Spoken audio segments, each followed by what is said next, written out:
guys, welcome back to my new series, How Fat Loss Works and How to Lose Fat. So today in episode 3, we're going to talk about weight loss versus fat loss. And if you're looking on here, you're probably already like, holy crap, what the hell's that? Well, first, it's basically, I'm just showing you guys how different nutrients are fluxing, okay? You've got your inputs here, so this is what you eat, glucose and fatty acids, and I guess you would have some amino acids as well, okay? Now, first we're going to talk about glucose, all right? Glucose comes into the bloodstream. Actually, technically, it goes to the liver first. And there, glucose can either be stored as glycogen in the liver. It can be converted to fat through de novo lipogenesis. However, de novo lipogenesis is typically a very, very, very small amount of fat. So you also have it fluxing out of the liver or being delivered into the bloodstream as glucose that can then go to fatty acids, adipose, or into muscle. Now there's other tissues it can go to as well, but for our purposes, we're just focusing on these three organs: liver, adipose, and muscle. Now, fatty acids, when they come in through the lymph system, as we discussed in the last video. When they come into the bloodstream, they can go to the liver, the adipose, or the muscle, and we talked about how they have to be unpackaged and repackaged, okay? Now, in the liver, there's a few different things that can happen. They can be used for fuel. They can also be repackaged. They can be broken down and repackaged into VLDLs, LDLs, HDL. They can be repackaged into these different lipoproteins and shipped to adipose or shipped to other tissues that need them, like heart and skeletal muscle, all right? And from fat, once those are stored there, they can be liberated as free fatty acids bound to albumin, and they can go to muscle or liver or other tissues. Interestingly, amino acids can flux to, if muscle breakdown is occurring, or even when it's not, let me be clear. Muscle breakdown is always occurring. Muscle synthesis is always occurring. The relative rates of both determine whether there is a net muscle gain or net muscle loss. So when the rate of synthesis exceeds the rate of breakdown, you have a net muscle gain.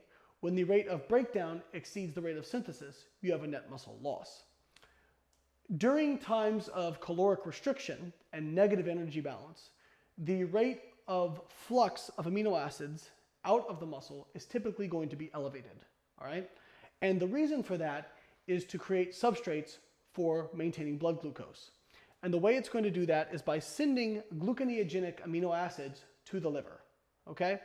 So gluconeogenesis is basically the formation of glucose from other molecules, namely amino acids. About 60% or more of amino acids are gluconeogenic. This is why when we talk about a ketogenic diet, if your protein is too high, it can actually kick you out of ketogenesis. Because if 60% of those amino acids are gluconeogenic, if your protein's too high, you're making too much glucose, you're not ketogenic anymore. So it can send amino acids to the liver for gluconeogenesis. Remember also that adipose, which is stored, or fats in adipose, which are stored as triacylglycerides, the glycerol molecule from fats is actually gluconeogenic as well.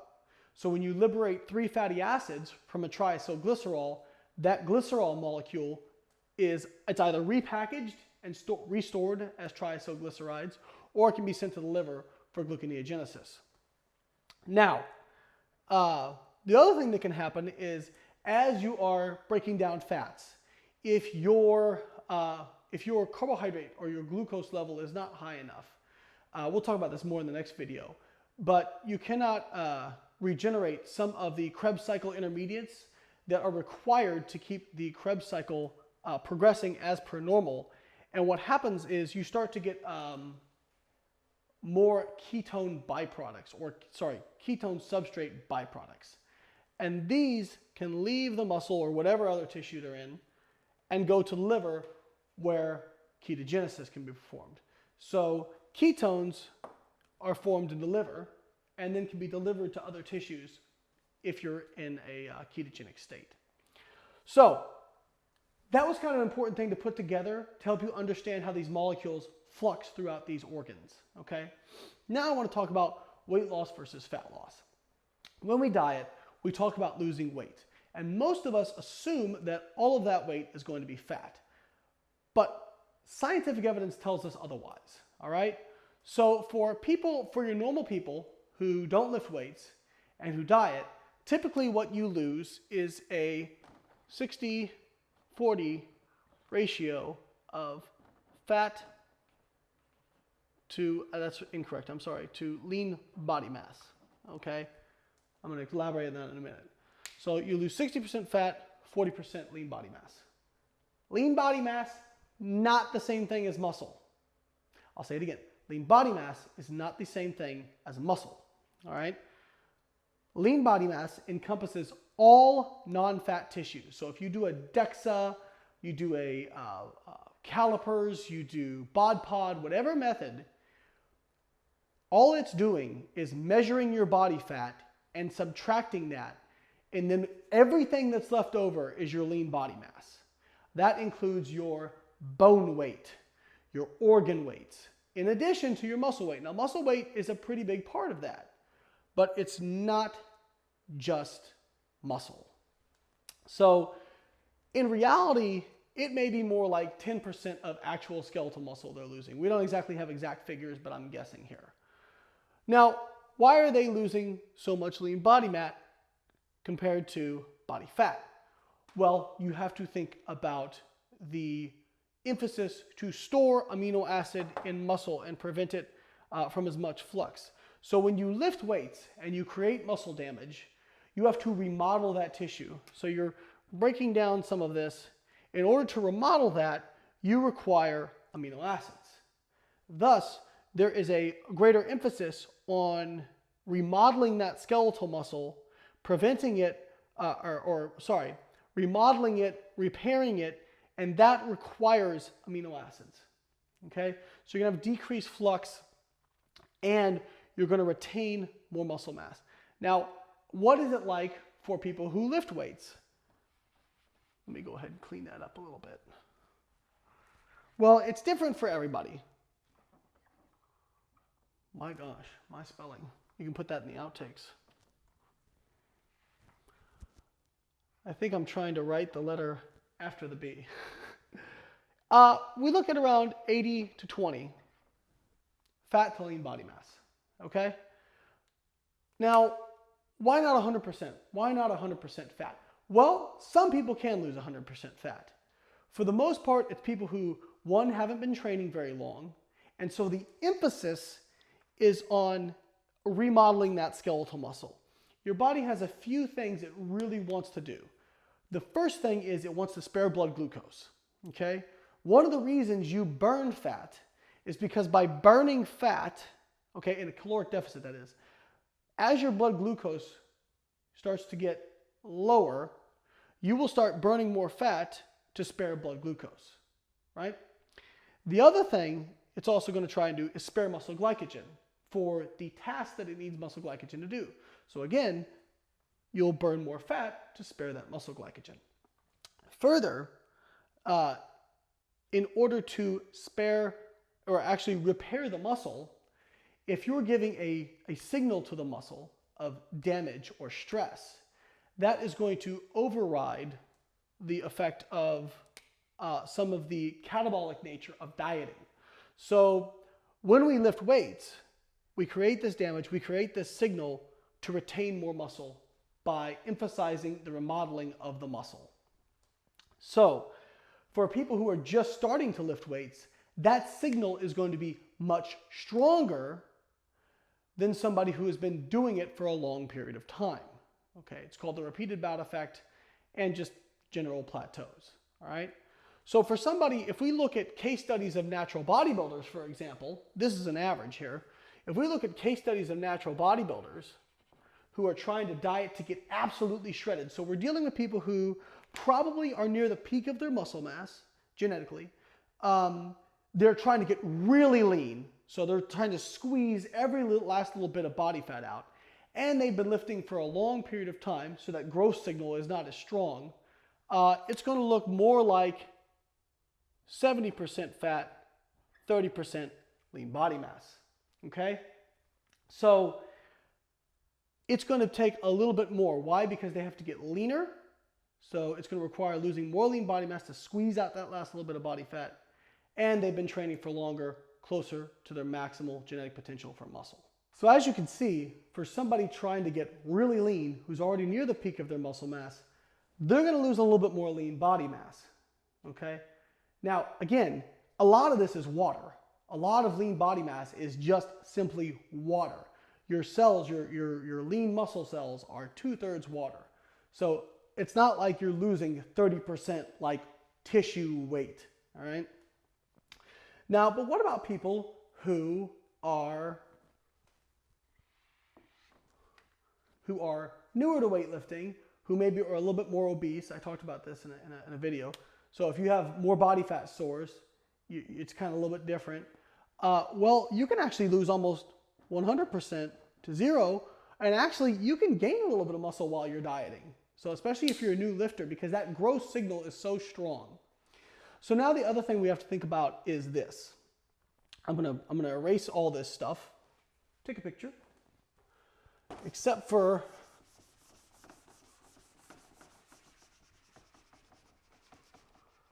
your adipose, your muscle, and then, well, let's just say lean body mass in general. So if we're losing weight, we have two primary depots we lose it from. We lose it from adipose, or we lose it from lean body mass. And the ratios of those change how much we lose from each, or what we do changes those ratios. Okay? Now, how can we optimize this? Well, one thing, so let me go back. If we lost 30 kilos, that's a lot of weight, right? And let's say it was 80-20. Well then, 20% lean body mass would be 6 kilos, and it would be 24 kilos of adipose. Awesome. So any diet that is going to somehow be superior to whatever we're doing has to do one of two things. It either has to spare lean body mass better, because if you're sparing more lean body mass, let's say we could make this 90-10. Well, now we change this to 3 kilos lean body mass loss, and by default, we change this to 27 kilos of body fat lost. Okay? Lost the same amount of weight, because if we assume the caloric balance was the same, we lost the same amount of weight, but because we spared more muscle and the caloric deficit was the same, we lost more fat, which is what we're concerned with. Okay? I want you to keep this in mind. So any diet that's going to be superior either has to produce, one, a greater negative energy balance, okay? Two, the other way you can do it is to spare more lean muscle, because if you spare more lean body mass, you burn more fat by default, okay? Well, if we look at the studies on different diets, there's a few things we can do. So the first thing we can do is don't diet too quickly. The case studies on natural bodybuilding seem to suggest greater than 1% of weight loss per week seems to be negative for lean body mass. Seems to start to shift towards more lean body mass loss if you're losing faster than that. Number two, we can eat higher protein. A high protein diet, and specifically greater than 1.8 grams per kilogram of lean body mass. Okay? Protein is calculated per unit lean body mass, because lean body mass are the tissues that mostly require protein. Okay. Now, for a lot of you, you're going to look at this and say that's actually a low amount of protein. If you're bodybuilders or fitness fanatics, you've probably been eating way more protein than that. Well, that's fine. You can actually go up to 3 grams per kilogram lean body mass has been shown to be pretty darn safe. There doesn't seem to be any downsides associated with it, as long as you're drinking enough water and those sorts of things. So this is a pretty high protein amount. Now, why does protein seem to have this effect? Well, one, it stimulates muscle protein synthesis. Stimulating that muscle turnover helps repair tissue, seem to retain more lean body mass. Number two, remember, protein has a higher TEF than carbohydrate or fat.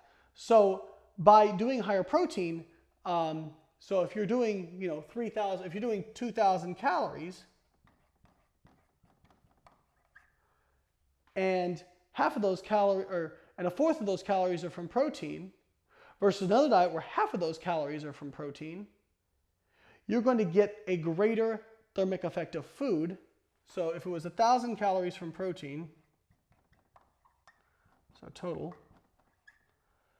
versus 500 calories from protein, and this equates to 125 grams or 250 grams. I'm not saying do these exact amount of protein, I'm just giving you an example. But if it has a 30% greater TEF, then we're looking at a 150 kcal burn greater versus a 300 kcal greater burn. So not only are you getting a greater thermic effect of food, you're retaining more lean body mass. This is why high protein diets tend to have better outcomes in terms of sparing lean body mass, losing more body fat. Now that said, before you all go out and just honk down 3 kilos of chicken a day and don't eat anything else, everything has a limit. 3 grams per kilogram lean body mass, you don't need to go higher than that. And the other thing to consider is adherence. Most people have difficulty being adherent to a dietary protein intake that high, okay? Because by default, if half your calories are protein, then you have way less carbs and fats to distribute calories to, okay? Now, once we set protein, if we have our total calorie intake, we set protein first, and then we figure out our carbohydrate fat distribution, because carbohydrates and fats are what are left. Now again,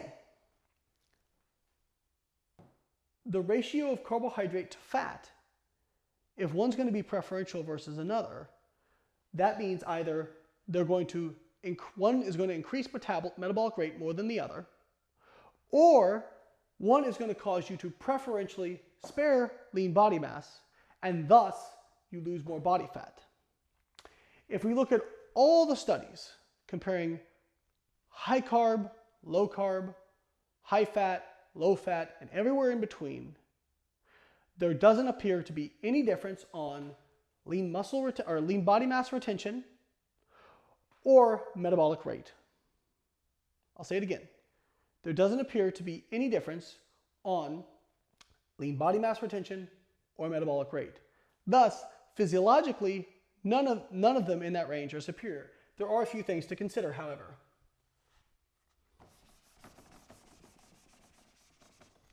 If you eat very, very low fat,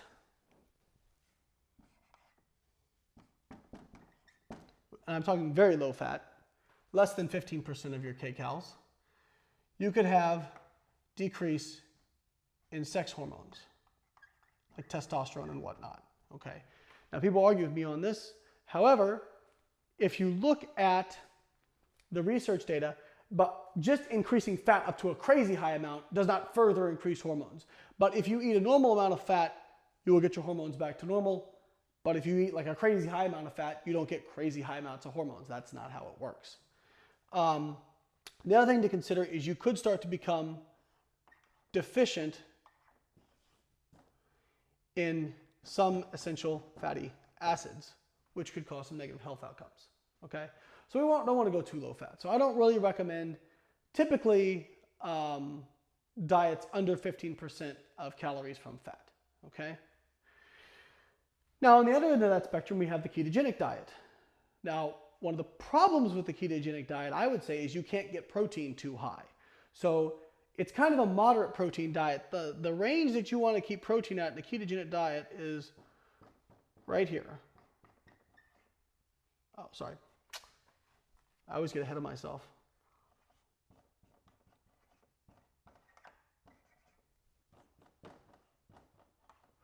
So keto, 1.2 to 1.8 grams per kilo lean body mass. This is a relatively high protein intake for most Americans, but it's still not as high as the 2, 2.5, 3.0. That's a downside. The other downside is most people find it to be a very hard lifestyle to maintain. People can maintain it for a few weeks, a few months, but maintaining it for years at a time becomes very difficult. And what we tend to see is a pretty high amount of relapse in terms of people regaining the body fat they lose, which we don't want that either. We want to lose body fat and keep it off. So now again, my whole spiel, if you choose keto, that's fine. If you can stick with it, it fits your lifestyle and you enjoy it and you can be adherent to it and consistent with it, that's fine. There don't seem to be any negative downsides in terms of fat loss with keto.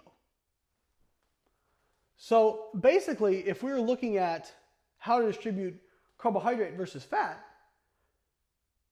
set your total calories based on the energy deficit you require to lose weight, or how much weight you want to lose per week, no more than 1% per week. Set your protein, we prefer a high protein diet, and then distribute your carbohydrate and fat calories basically however you like, as long as it's not a very low fat diet, okay? And the other thing to consider is fiber. Remember, fiber has a high TEF, similar to protein, and so I recommend at least 15 grams of fiber per 1,000 calorie intake. One final thought, it's not surprising that we see this with carbohydrate versus fat. Their TEFs are very similar. Their thermic effect of food is very similar. Carbohydrates are about 6 to 8%, fat about 2 to 3%. Not very different between the two of them. It's also unsurprising then that we see typically better results with higher protein and higher fiber because their TEFs are around 30%. So if you think about it, that makes sense. It also makes sense that we see a little bit better lean body mass retention with protein. If we have higher protein, we're giving more amino acids to let the muscle repair, flux more amino acids into muscle. So I hope this video has been helpful for you guys. If you have any questions, please ask them below. Like and subscribe to my channel and share this video, and I will catch you guys next time.